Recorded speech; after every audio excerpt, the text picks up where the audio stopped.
Hi everyone, so today I'm going to show you some of my favorite plant-based meaty recipes. So these are all about sort of recreating some of the flavors and textures of meat, but of course it's all plant-based and it's all absolutely delicious. Don't forget to subscribe. We're going to be putting out more plant-based recipe ideas. We're going to do some nutrition content as well as some of the stuff that we're already doing. Keep in touch and hit subscribe, and also like this video if you want to see more stuff like this, and also let us know in the comments below any future stuff you'd like to see, any recipes you think we should try out. I'm totally open to your suggestions, so let us know. First up we have mushroom kebabs. So these are amazing, and you cook the mushrooms on a skewer. So we stack them all up, and then we roast them all, we marinate them, and then we can sort of slice them off. It's the same way that you would with the meat that people put in kebabs, but of course these are mushrooms and they're really delicious. First we're gonna prepare the marinade for the mushrooms. So this is a really kind of rich, sort of tomato-y, spicy marinade. What you're gonna do is mix this up, really get as much of the marinade onto the mushrooms as you can. So don't be afraid to use your hands. We're gonna put the mushrooms in the fridge, and we're gonna leave them in there for about an hour just to let the marinade soak up the flavors. And then when we take them out, this is the fun part. We're going to quarter one red onion, peel apart the layers, and then we're going to thread one mushroom with one piece of onion. I mean, you can kind of do whatever you want really. You just want to pack them in nice and tight, so that when they cook, that all the juices from the mushrooms really sort of blend together and create a really lovely texture. So once you're done threading these on, we pop them in the oven. We wait until they're sort of starting to brown up a bit. We take them out and we sort of squeeze the mushrooms together a bit more. There's gonna be quite a lot of juice, so we wanna roll our skewers around a bit in that juice and then sort of pack them in nice and tight and pop them back in the oven. When we take them out, the mushrooms are going to be lovely and crispy on the edges, but nice and juicy closer to the center. So those textures and flavors are going to be really amazing.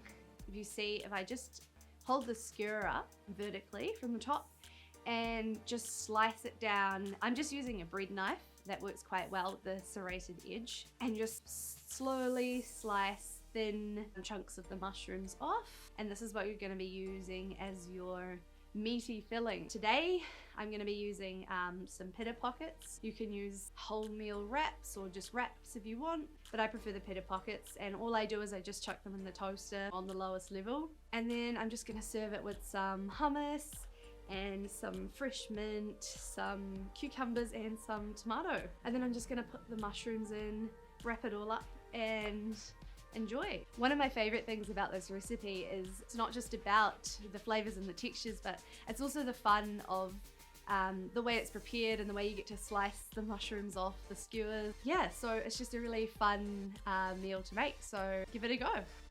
Next we have buttermilk fried seitan. So this is, again, completely plant-based. I'm using seitan today just because it's got a really interesting kind of meaty texture, but if you prefer tofu, that works well as well, and we put that all in the recipe, some other ideas. But anyway, we'll get on with making our seitan.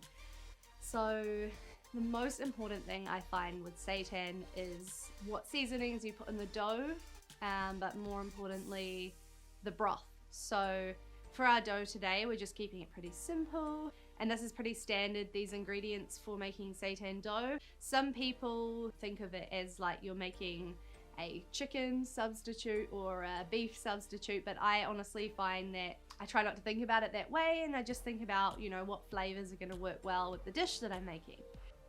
The thing is with seitan dough is that we're going to have to knead it a lot. So if we don't, what we can end up with is kind of a really spongy texture, but what we want is quite a dense, bready, meaty texture. So I knead my dough for about 10 minutes. I usually put something on to watch or listen to while I do that. Can be kind of fun. Just do whatever you need to do to get that dough really well kneaded. So once we've done that, break the dough up into small pieces, like sort of almost like nuggets, I guess. And you can make these pieces as small or as large as you need. Just keep in mind that if you are making larger pieces, you will need to put these in the broth for a bit longer than what we're doing today. I'm going to roll these up and then set them aside. The broth we cook our seitan dough in is really important because it's what gives the flavor to the dough when it cooks. This broth is pretty simple, so this is just veggie stock, soy sauce, some herbs, and some onion. We leave the pieces of dough in the broth at a simmer for about 45 minutes. We'll know the pieces are ready to come out when they've almost doubled in size compared to what they were when you put them in. What we need to do when we take these out is just leave them to rest for about 10 minutes so that some of the liquid can evaporate and they won't be too spongy or moist when we put the coatings on them. So we can prepare both of our coatings. This is basically just the wet coating that's going to go on underneath the herbs and spices coating. Today I'm going to just be mashing up some silken tofu. So this is really almost jelly-like tofu, which can work really well as a undercoating for these types of recipes. You can also use coconut cream as a really good buttermilk alternative, or some people will even just use soy milk and lemon juice. Totally up to you. Today we're going to use silken tofu. So mash that all up with a fork, and then we've got our herbs and spices coating. So these are some, I guess you say, reasonably traditional herbs and spices that we're going to be using just to make the flavor quite familiar to those of you who are trying this out as an alternative. And it is really delicious and it's very crispy and satisfying. Once we've got all of these covered up, we're gonna pop them in a frying pan with some sort of a shallow fry with some vegetable oil. I prefer to shallow fry these just because the deep fry is gonna use a lot of oil, and it's totally up to you. If you prefer to deep fry, then you can do that. You can also bake these, but I do find the shallow fry really gets the edges nice and crispy, which is what we want. Once the underside of your first batch is kind of really crispy, just turn that over and then just leave them. You can serve these with whatever you want. Some people do mashed potato and gravy. Today I've got some pickled cucumbers. I really love these because they're quite acidic and it kind of cuts through some of the greasiness you can get. And I've also got some plant-based mayo there as well, which is really delicious. I hope you enjoy this. Again, there's lots of variations on this vegan fried seitan, but this is one of the ways that I've learned to do it, and I do enjoy it.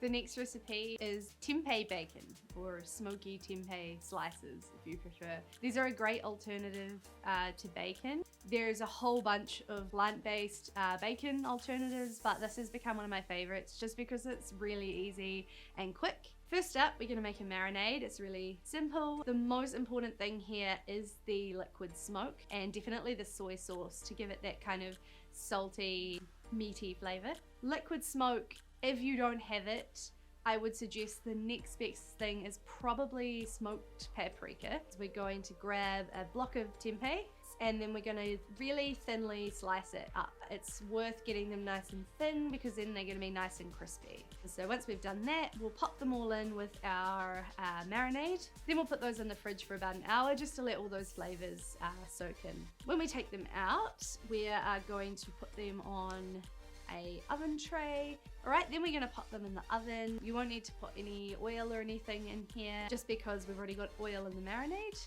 and these should crisp up nicely. The reason I bake them is because you actually get a nice even crispiness right through the whole strip, rather than if you fry. Sometimes you can get the crispiness around the edges but not so much in the center. When they're ready, you should be able to pick a piece up and you can pretty much snap it in half. So that's kind of the texture that you want. If you don't like it that crispy, then maybe take them out about 5 minutes before they're due to come out and they'll have a bit more sort of chewiness to them. You can make tempeh bacon for pretty much anything that you'd like. Some people put it on pancakes, some people put it in sandwiches, or you can even break it up and put it in your favorite pasta. So today I'm just going to be making some bagels with some smashed avocado and sliced tomato. This is just a really delicious combo, but again, this is a really versatile recipe, so try it out in as much as you can. Lastly, we have a black bean meatball spaghetti, or spaghetti and meatballs. And these black bean meatballs are also really versatile. I have made them as burger patties as well. So if you just flatten them out and cook them in exactly the same way, you can pop them on a burger. So first up, we're just going to literally throw everything into our bowl. I'm going to be using a flax egg today. So what that means is it's basically flax seeds and water. You probably want to leave this for a minimum of 15-20 minutes. But if you leave this even just sitting around for an hour, what happens is it becomes kind of a binding ingredient you can use in place of an egg. And then just blend it up. So I have an immersion blender and I find these really useful because I can sort of make sure that I maintain some of the texture from the beans and the oats, or any other kind of blender will do. So what we'll do is once we've blended all of that up, we just roll them into ball shapes and pop them on a tray. You just want to grease the tray a little bit just so that they don't stick, and then we just pop them in like this. Some people do like to fry them, and you can totally do that too, but I prefer to pop them in the oven just because it bakes them quite evenly right through to the center, and it also crisps up the edges nicely. While these are baking, you can pop on any pasta that you'd like to have with it. So I'm just using spaghetti, and just cook this according to the packet instructions. Then we're gonna get our sauce ready. I'm just gonna make a basic marinara sauce. So this is just gonna be some onions and garlic, soy sauce. Usually there wouldn't be soy sauce actually in marinara sauce, but I think with plant-based cooking, you can add soy sauce to things to kind of replace some of the meaty flavors you can get if you are cooking with meat. This is a really good way to bring those flavors in a plant-based meal. And then we're also just gonna add in some canned tomatoes and some maple syrup just to bring a little bit of sweetness. Again, you can just use sugar if you prefer. And we're just going to stir this all up and just let it simmer while we wait for our black bean balls to finish cooking. Once our black bean balls are done, we're going to pop them in with the sauce and kind of submerge them a bit in there.